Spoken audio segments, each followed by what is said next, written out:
নমস্কার বন্ধুরা, পূজার রান্নাঘরে আপনাদের স্বাগত জানাই। আজকে আমি খুবই একটা সিম্পল রেসিপি ভোলা মাছের ঝাল করে দেখাবো। আমি তার জন্য নিয়েছি 4 পিস ভোলা মাছ। বড় বড় ভোলা মাছ বলে আমি 2 টুকরো করে কেটে নিয়েছি।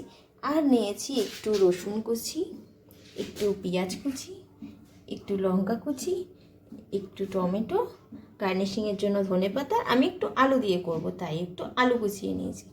আর নিয়েছি কালো জিরে ফোড়নের জন্য, সর্ষের তেল, লঙ্কা গুঁড়ো, হলুদ গুঁড়ো আর নুন।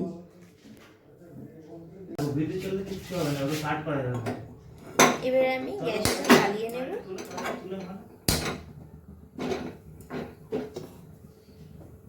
এবার আমি কড়াইতে তেল দিয়ে নেব। তেল গরম হয়ে গেলে গ্যাসের ফ্লেমটা আস্তে করে দিয়ে এবার আমি এক এক করে মাছগুলো ছেড়ে দেব।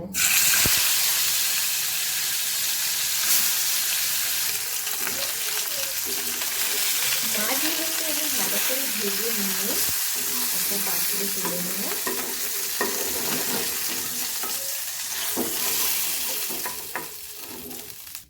এরপর আমি আরেকটু তেল দিয়ে নিলাম।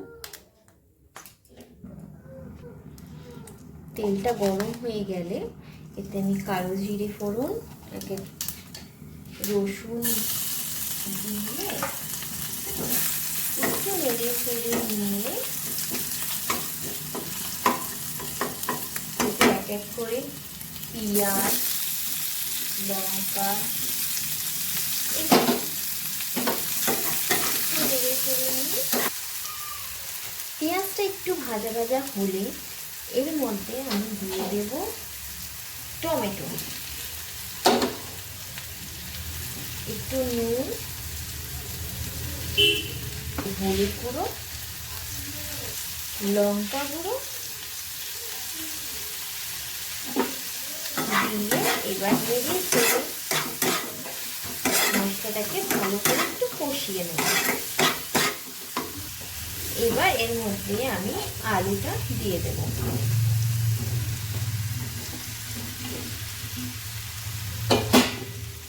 আলুটা দিয়ে একটু প্রেসার কুকারটা বাড়িয়ে নিয়ে ভালো করে মিশিয়ে নেব।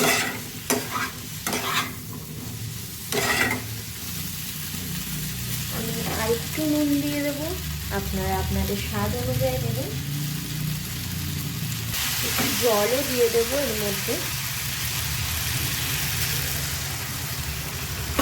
দিয়ে ভালো করে কষিয়ে নেব যাতে আলুটা সেদ্ধ হয়ে যায়।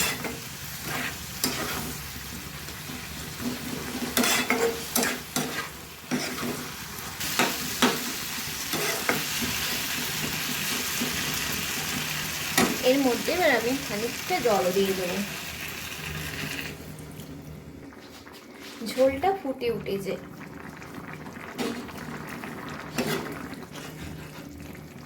মানে আলুটাও সেদ্ধ হয়ে গেছে। আর একটু ঝোলটা শুকিয়ে গেলে এরপর আমি এক এক করে মাছটা দিয়ে দেব।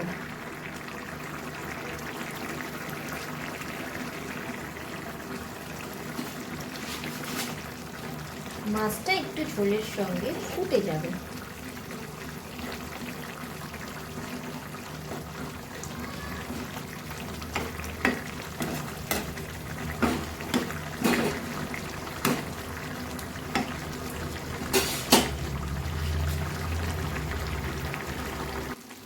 ব্যাস, ঝোলটা শুকিয়ে গেছে। না এটা ঝোল হবে, না এটা একদম শুকনো হবে, একটু মাখা মাখা হবে। আমার রান্নাটি কমপ্লিট হয়ে গেছে। এবার আমি ধনেপাতা দিয়ে গার্নিশ করে দেব।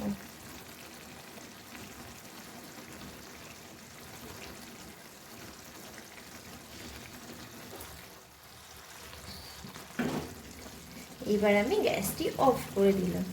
আপনাদের যদি এই রান্নাটি ভালো লেগে থাকে তাহলে প্লিজ একটি লাইক, কমেন্ট এবং শেয়ার করবেন। নমস্কার।